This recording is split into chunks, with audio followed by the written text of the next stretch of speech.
All right, hey VC, it's Jamie. Welcome back. We're back with a contest entry video, and this time it is for Miss Lady Soul. Eve, out in Montreal, she's got a subscribers contest going called Rock Your Soul or Rock My Soul. So we're going to present, well, an interesting variety of albums in my case. So we're going to get to our contest questions. And again, Eve, congratulations on your subscribers. You deserve many more. Do check out Eve's channel from Montreal, fellow Canadian. So let's get right to it. Number one, show your 3 favorite rock albums that have influenced your musical journey. I'm going to go fairly classic rock, prog rock on this one. Yes, Fragile. What a terrific album in terms of Yes. Maybe not necessarily their best album, but man, when you're talking Roundabout, Long Distance Run Around the Fish, Heart of the Sunrise, John Anderson's vocals, Chris Squire's bass playing on this alone. Never get tired of listening to it. And yeah, it just opened me up to the world of Yes. Yes, Fragile. Great album. Okay, and moving along, Frank Zappa. I'm a big Frank Zappa fan. This still remains my favorite Frank Zappa album. I mean, Frank went through so many different sort of, musical phases, if you will, through his career, musical journeys, but I still like this album. Still go back to this one. Frank Zappa's One Size Fits All. Certainly the guitar solo in Pajama People, Inca Roads. It's interesting his live stuff. He often would mine a few songs from this album. Frank Zappa and One Size Fits All. Great album, and just opened me up to the incredible world of Frank Zappa, just the amount of material. And again, still a prog favorite for me. I mentioned seeing Steve Hackett recently, where he did this album in its entirety. Steve Hackett, former member of Genesis, and Selling England by the Pound. I never get tired of this, and I knew Genesis before this and knew more of the Phil Collins era, but boy, when I got into this and just then really getting much more into the Peter Gabriel era of Genesis, I never get tired of this album. Dancing with the Moonlit Night, I Know What I Like, First of Fifth, Battle of Epping Forest, The Cinema Show. Oh, from start to finish, absolutely love it. So it's hard to pick 3 from a musical genres, but those were 3 that came to mind. Okay, question 2, show 2 or more soul, funk, R&B albums. Well, I've got a few. Just picked this up recently, was absolutely thrilled to pick up Curtis Mayfield's Superfly, and absolutely love it. Always wanted to pick this one up, never had it on CD, but yeah, Curtis Mayfield's Superfly. Okay, let's go through some other R&B soul funk albums. Certainly one of my favorites from Stevie Wonder, Inner Vision. Love, love, love this album. For Living in the City, Higher Ground. Oh, start to finish, it's perfect. Certainly an artist I've really been getting into is Isaac Hayes and Black Moses. And this is the one that has the big fold-out sort of thing. But Isaac Hayes, what an amazing artist. Black Moses, love it. Also, Barry White. Hey, can't get enough. Barry White, absolutely. Love Barry White. I've got a couple of Barry White albums. And man, just love his voice. Barry White, can't get enough. And then we got, we got the Rick James, Super Freak. Gotta love it. Street Songs, the name of the album. But always lots of fun. And then let's throw in a little James Brown. Say It Loud, I'm Black and I'm Proud. Great stuff. Okay. And we've got some Ike and Tina Turner. And this is a live album of What You Hear Is What You Get.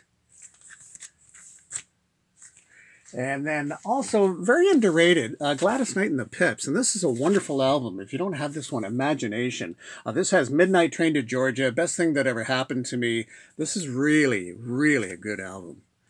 And certainly a band, if you don't have this in your collection, get it. Obviously hard to find original copies. This is a reissue, but Funkadelic, Maggot Brain. If you don't have it, get it. This is just the guitar work on this album alone from Eddie Hazel. This is incredible. This gets a lot of love on the VC, and deservedly so. This is a great, great album. Funkadelic. All right, and then the next question is, so that's a sample of some of the R&B soul. I have lots on CD. I think I've shown recently the Motown #1 hits that comes in the package of like a house on CDs. So lots of box sets. obviously. And so the next question, number 3, show an album you think everyone should own that maybe doesn't get enough attention on the VC. I'm not sure if this one gets enough attention or not, but if you don't have it, Kraftwerk's Autobahn. Just in terms of the style of music, sort of the techno synthesizer stuff, and certainly maybe not as early as Tangerine Dream were on the scene with that style of music, but Kraftwerk, who have always been close getting into the Rock and Roll Hall of Fame, but have never quite got there. But Kraftwerk, Autobahn, yeah, if you don't have it, this is definitely an album you should pick up, or definitely have in your collection. This has been definitely reissued in some sort of like 2 LP or deluxe kind of sets. But yeah, for that sort of, that sort of synthesizer taking music just kind of in that different direction. Kraftwerk, German band, and Autobahn. And yeah, which makes up the entire side 1 of the album. Okay, Kraftwerk, Autobahn. And favorite live album, I mean, there's so many live albums. I've shown other live albums before, like Kiss Alive, I'm always still a big fan of. Tangerine Dream's Poland, I'm a big fan of. But I also really like this album. This is Crosby, Stills, Nash & Young, 4-Way Street. It's a double live album. They have reissued this one with some extra tracks on one of the record store days. I don't think it was the last one, but it was the one before that. This really is a nice example of Crosby, Stills, Nash & Young. Even the fact that it's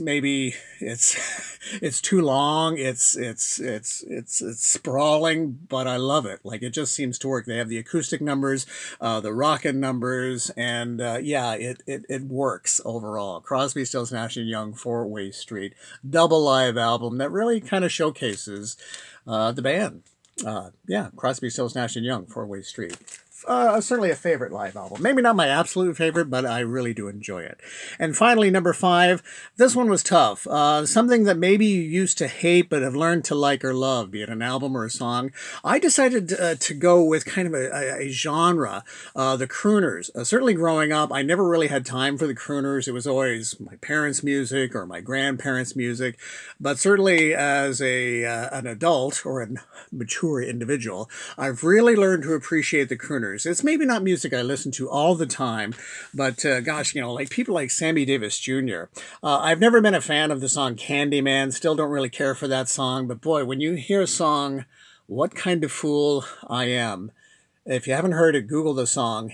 The vocals are incredible. He knocks it out of the park. And the crooners like Sammy Davis Jr., Nat King Cole, Frank Sinatra, you really have to appreciate their singing styles. They brought so much to the table, really got into a lot of the songs, the materials, really knew how to interpret them, and are vocalists to be appreciated. Again, maybe not something I listen to all the time, but really, really do appreciate it. Becoming quite a fan of Sammy Davis Jr., I've really enjoyed a lot of his stuff. But the crooners, something I didn't really care for, but really have grown to love and appreciate. Okay, I think that's going to wrap it up for my entries. So again, do check out Miss Lady Soul. It's a wonderful YouTube channel. Eve, again, congratulations on your subscribers. And as I said, you deserve many, many more.